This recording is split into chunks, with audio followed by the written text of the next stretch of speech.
Partizani ka zhvilluar sot misionin e dytë të planifikuar në kuadër të fazës projektore verore, duke fituar me rezultatin e pasur 0-3 ndaj ekipit maqedonaz të Raboticit. Ndeshja zhvilluar në stadiumin e Strugës dhe për të kuq ishte testi i parë në fushë, pasi misori më parë u anulua për shkak të modit të keq.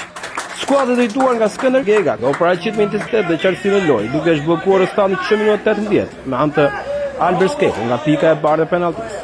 Vetëm 6 minuta më vonë. Në 34 Skuka dyfishoi rezultatin.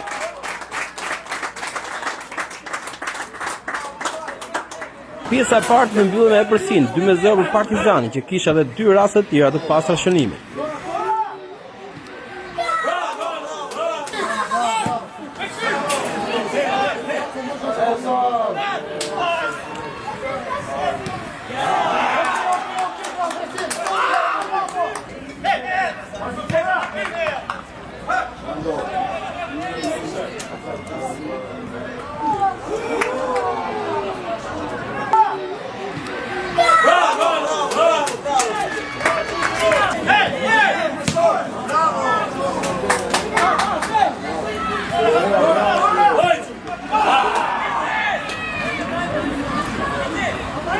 Në fraksionin e dytë, përveç kontrollit të lojës, të kuqe krijuan sërish disa mundësi për të çuar shive më thellë, ndërsa trajneri Gega aktivizoi edhe prurjet e reja si Martinez Garcia dhe Iskenderli, të cilët përshtaten mirë meritën e skuadrës.